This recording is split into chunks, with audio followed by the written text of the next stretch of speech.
Many people refuse to get involved in office politics. However, it appears that those who do rise to the top. How can someone get off the sidelines and participate without getting burned? Hi, I'm Jenny Clark, a conscious leadership expert who spent 2 decades in executive recruiting and talent management. Having worked with giants like Google, Spencer Stuart, I discovered that the secret to transformative leadership lies in the 5 dimensions of conscious leadership. And I'm here to help you unlock your full potential. Join me on this channel as we embark on an honest and vulnerable journey together and become the kind of leader that genuinely inspires organizational transformation. I have a few ways you can get involved in this conscious community. First, I've created a free career map to help you uncover your next career move. Second, I've created exclusive content for you with a community of like-minded leaders. And lastly, I send out a free newsletter every week. To learn more, check out the description of this video. Let's talk about what office politics might look like. Typically, it's about people vying for visibility, power or perceived power, dominance or preference over someone else. It often means picking sides and aligning with someone or some faction believed to be more influential or dominant. It almost certainly involves gossip, speculation, and backbiting. Think of it like playground dynamics, where kids were playing king of the hill, trying to push the other one from the favored post. At school, teachers would sometimes intervene, but when the teacher left, the same people would often return to claim their intended position.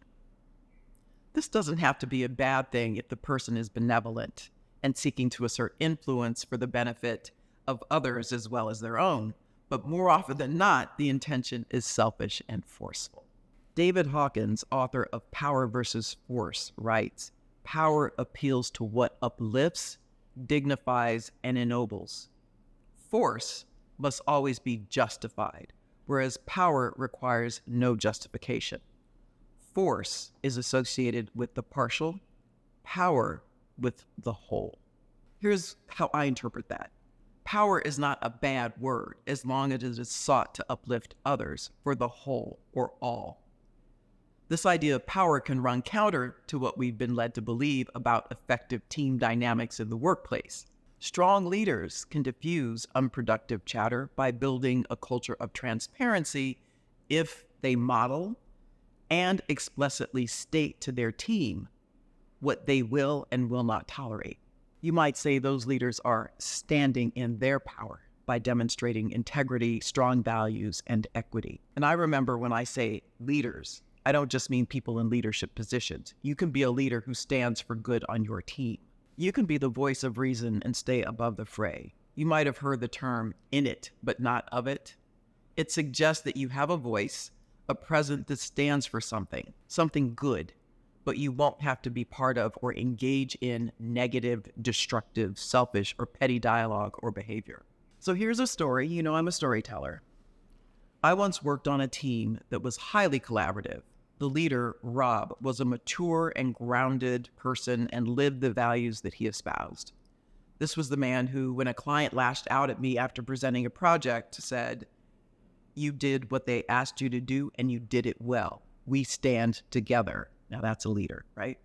Now, because we worked cross-functionally, my colleagues and I had to work with people from other teams whose leaders were not as engaged or as attentive, and the team dynamics, and they focused on solely the outcome. So together with one such team, my fellow team members and I had to prepare a deliverable for a large client over the course of a month.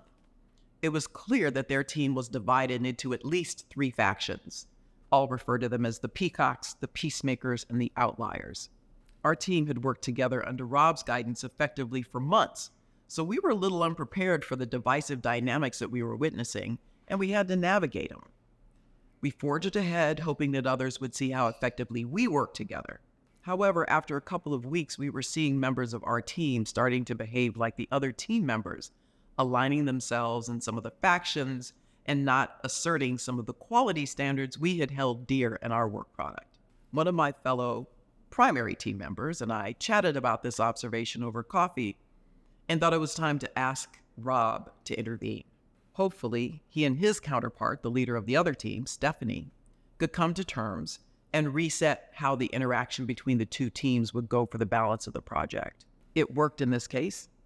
Rob took charge of the blended team at the urging of Stephanie, who acknowledged that she was not good at managing these kinds of team dynamics. They agreed that she would focus on writing the bulk of the technical elements, along with a couple of Rob's team members, since this was her primary expertise. Happy ending in terms of mitigating what could have been a contentious power dynamic that threatened a significant business outcome. Here are 4 solutions that were evident in my story. Build alliances. Seek out like-minded, benevolent people who are committed to doing high-quality work and bringing the team together to support that work. Extend a hand to those on the fence or even those that might seem distrustful of you. Exercise diplomacy. Develop the skill to use in all aspects of your life. It's about influencing, not coercion. Try to build bridges between individuals and groups. It's about finding a solution that can work for most, if not all. It's a dance, careful negotiation that is both art and science. Take the high road. As Michelle Obama said, when they go low, we go high. So don't lower yourself to what might be the prevailing negative chatter or sentiment. Speak your truth without judgment. Listen, I'm not going to engage in this conversation. Can we get back to the project at hand? Walk away if you have to, and be willing to take the occasional criticism for doing the right thing. You'll develop a reputation for being honorable and of integrity, and others will seek you out for your positivity and leadership. Use discretion. Resist the urge to spread rumors, share observations, and take sides in seemingly insignificant exchanges. Be careful about sharing what you know or have heard unless it can be verified and useful in a solving of a problem. Positivity is power. Power is unity, good for the whole. Here's what I want you to take away from this.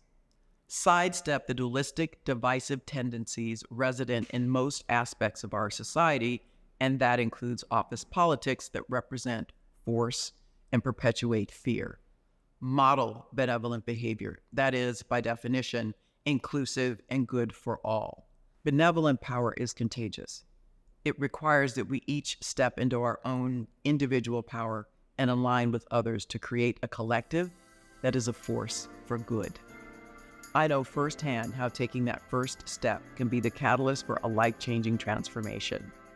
I remember the moment I decided to harness my own strengths, and it made all the difference in my career. That's why I've created a career mapping tool just for you, to help you uncover your unique competencies and leverage them to design your own career map.